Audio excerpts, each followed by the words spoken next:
all, welcome back to my channel. Today I want to share with you my summer garden, what has happened and what has changed and what it looks like mid-summer. It definitely has filled out. We're seeing a lot more color, a lot more lushness and green, and just more full-bodied plants in the backyard. I'll show you the ivy plant. This thing has grown quite a bit since we got it, and I'm now starting to maneuver it so it climbs. Our one lone scallion. Here's the peonies. They've lost all their flowers. Andrew's potato plant. That's the rhubarb coming back for a third time. This is a zinnia. Something is really enjoying eating this. I'm not sure what it is. Here's the garlic doing a lot better than I thought it was initially. Another potato bucket doing quite well, and the potato flower is a nice surprise I never knew of. This is Rad doing super well. He's just like growing and he's producing his beans. We actually had some beans from his plant the other day for dinner. Doing really well. I didn't realize how tall that they can get, so I have to remember, like, they really can climb tall. So I'm thinking next year I'll get like an arch so that they can completely go over, because as you can see, this thing is trying to grab onto the trellises next to it. I'm trying to redirect it there as well, just because it can't go up any higher. But yeah, this thing is doing really well.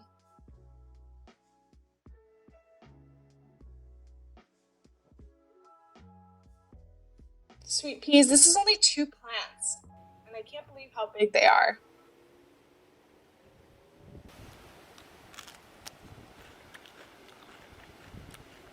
Our tomato garden's doing really well. These ones from seed here aren't as big as the ones we planted.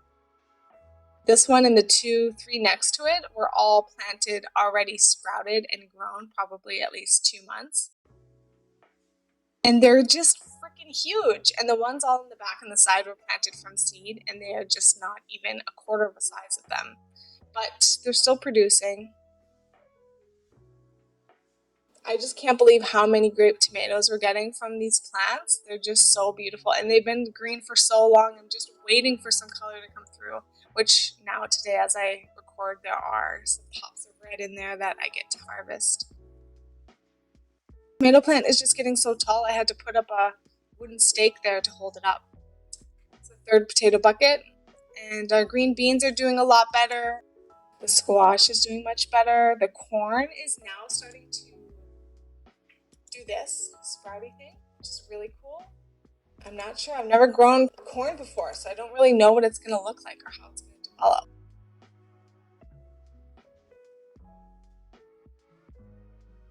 We planted a couple more tomato seedlings that we had. And the infamous raspberry bush has not failed us this year. It is definitely making us work. We could go out there every day and get probably $15, $20 worth of raspberries that you would buy in a store.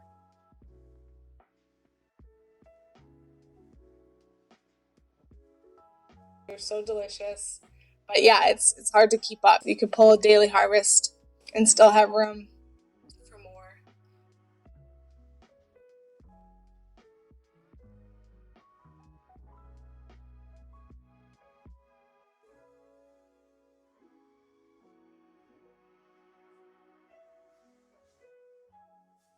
So let me show you how long it can take to get a full bowl of raspberries.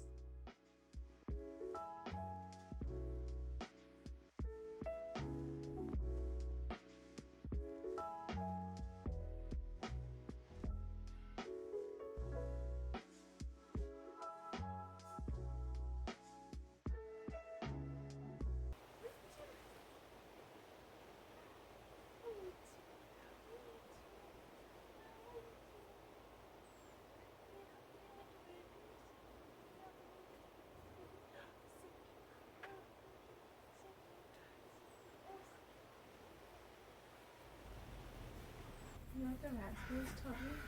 It taught me you can't look at something from just one angle. You have to look over the side And you have to look above, and you have to look below and behind. Different angles. Different angles. So that's the yard. My camera was having a little hard time. I got a little blurry here, so I apologize. The potato patch is doing really well. We got some nice sweet peas growing.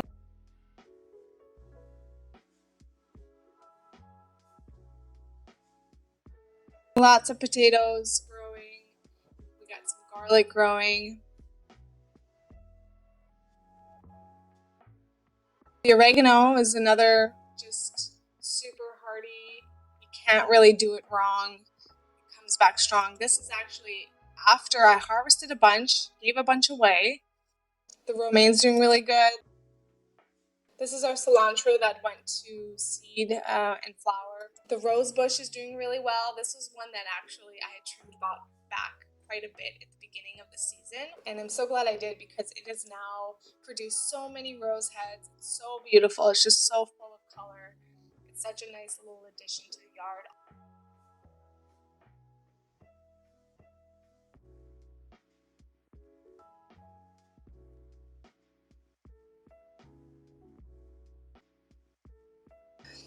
Basil's doing really well. We got some more seedlings. That's another rhubarb.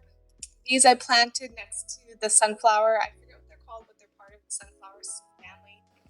And the sunflower, I don't know what happened. These two were purchased at the same time from the same farmer, at the same age, same size, planted on the same day. And we have one here that stopped about 2 months ago and produced his head about a month ago. And the other one just kept growing. And I've never seen such a big sunflower. And Andrew's potato patch is doing well. Another potato patch. The lilies have finally bloomed, and those are so beautiful. Those are another a perennial that we don't have to worry about doing anything to. It just comes back every year for us. That's the yard. It's been really fun to have things coming into full bloom, fulfilling their potentials, and Hazel seems to enjoy it too.